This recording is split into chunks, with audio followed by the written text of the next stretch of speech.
Hey Sagittarius, Oracle, you have not a dragon, purity. So I love this card because the not a dragon, actually, I think it's on the box of the actual cards, but the not a dragon purity card seeing or judging a book by its cover, so to speak, is not the best way to go because it's something that appears in front of you and you just assume this is a dragon. But no, it's so much more than that. There's purity here, there's love here, there's elegance here, there's beauty here, there's different things here that um that appear. So, don't judge a book by its cover, or things aren't always what they appear to be, or things aren't always, there's lots of different, in its purest form, there's um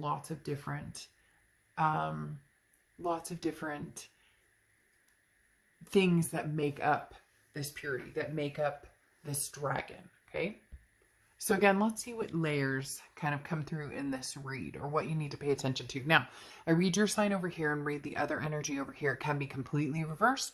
Cross watchers welcome, but keep in mind this is a read for Sagittarius. Now, in your head and your heart, in your head you have the Lovers, and in your heart you have the Knight of Wands. So you're feeling love for somebody, whether it's this past person, whether it's somebody new. There's an ultimatum here, though. The Lover's card always brings upon an ultimatum. So it's either you saying to the other person, look, if you love me and you want to get back together, then we need to proceed, forward with this, because, if not, I'm looking for something very significant. I'm looking for love. I'm looking for the ultimate package. And the Knight of Wands is I'm daring, energetic. So if you're not this person, I will definitely go out and get it. So Sagittarius, I don't think that you're actually going up to somebody and saying, here is,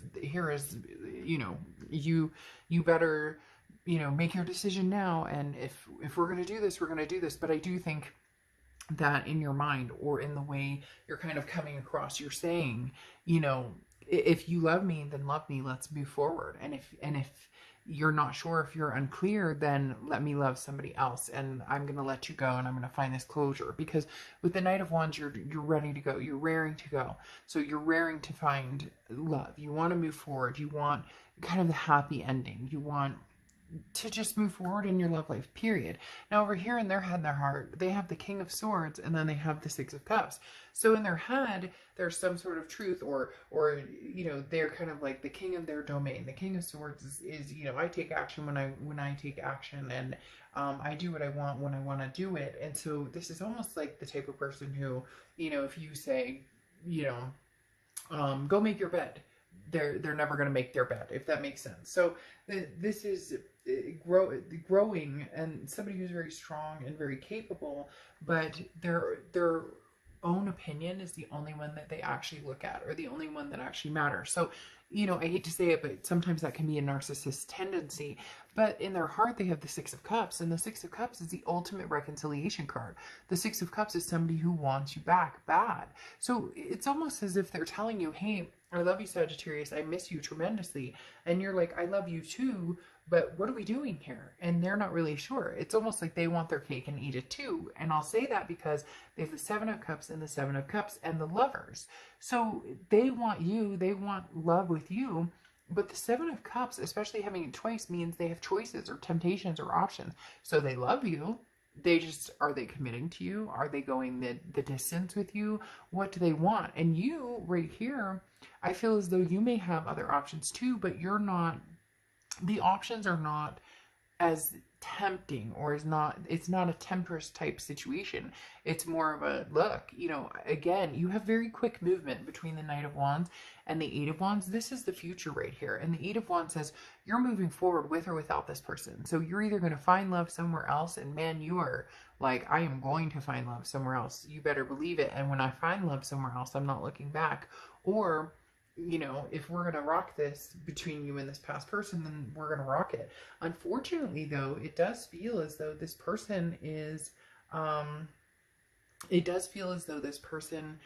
kind of making decisions or choices. And that bothers me a little bit, because it's like they're 1 foot in, 1 foot out. And I've said that a lot this month, because it does feel like somebody on either side has been indecisive, or they say that they want it, they know that they want this person, and yet they can't quite get the gusto to actually commit to it. Because then you have the Temperance card here, which is your card.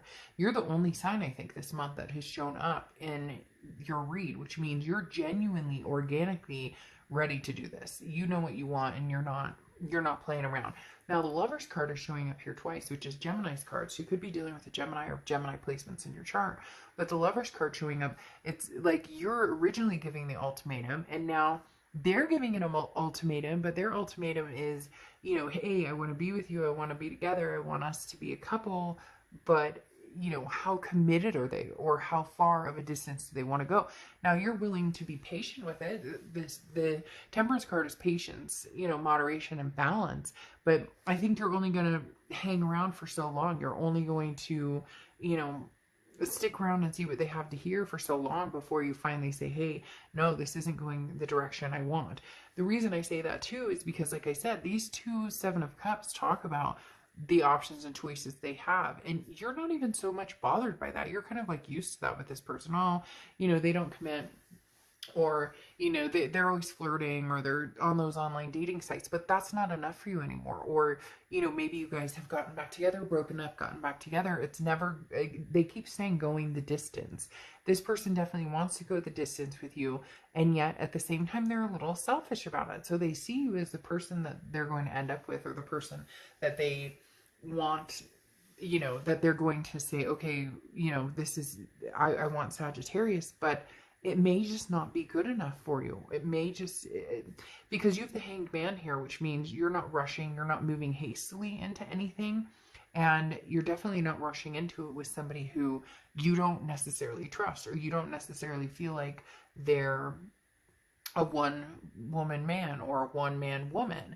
And so, and you have the Wisest here, which is, you know, the Hierophant, which is Taurus's card. So you could be dealing with Taurus or Taurus placements, but this card is about like learning from the past and learning from a teacher. So this is, you know, take everything you've learned, in whether somebody's being true or not, whether somebody's being, you know, righteous with you or not, and make the decision. Because this is, you know, the Hierophant is a teaching, a learning, a self-improvement. So you're understanding, you know, what you want, you know what you want, and you're ready for it, and you're not waiting around for anybody. You're going to be patient with this person to see what they have to say, but ultimately, with this Two of Wands coming out, this is like they're looking at their path. The Two of Wands is their goals, their plans. They're doing that separately, and you're ready to do that with somebody. You're ready to find that partner and have that person that you connect with. And this person seems to want their cake and eat it too. You're ready to go to the distance. I'm not sure they're ready to go to the distance, or if they tell you they are, there's still something on the back burner. Now, it doesn't even have to be a person. It could be vices. It could be, you know, maybe once upon a time you guys hit the bars and stuff, and now it's kind of like growing up, which has also been kind of a theme lately in, it's also been a theme with a lot of the reads for the reconciliation, is that, you know, somebody's kind of on a pattern of growing up, and somebody else is on a pattern of, you know, still harnessing like the old fun energy, or somebody's still having that, you know, but I still want to hit the bars, or I still want to and yet they want this life of settling down. So it's like, which one do you want? What's the most important? Where do you stand here? So we're gonna, in the extended read, talk about, you know, even further, do these lovers reunite? Is that what comes? Or, you know, are there options gonna take them out of the running for the distance and what you're looking for? Now you end here with beauty, and beauty is beauty. This talks about no matter what, look, Sagittarius, you want the love. You want to find love. You believe in love. You have the passion and the energy, and you know that you're deserving of it. You can feel that beauty radiating from the inside out. They see it, they love it, but there's some sort of like, I'm afraid to commit, even though they have the ultimate reconciliation card, the ultimate nostalgic, I miss you, I love you, Sagittarius. You know, why can't they just quite give their all? Why does it always have to be like, I need to leave the door cracked a little in case I need to escape? And it may just be a fear of, you know, growing up. It may just be a fear of adulting, of finally coming to that. But they're going to lose out on something pretty special if they don't, you know, get their shit together.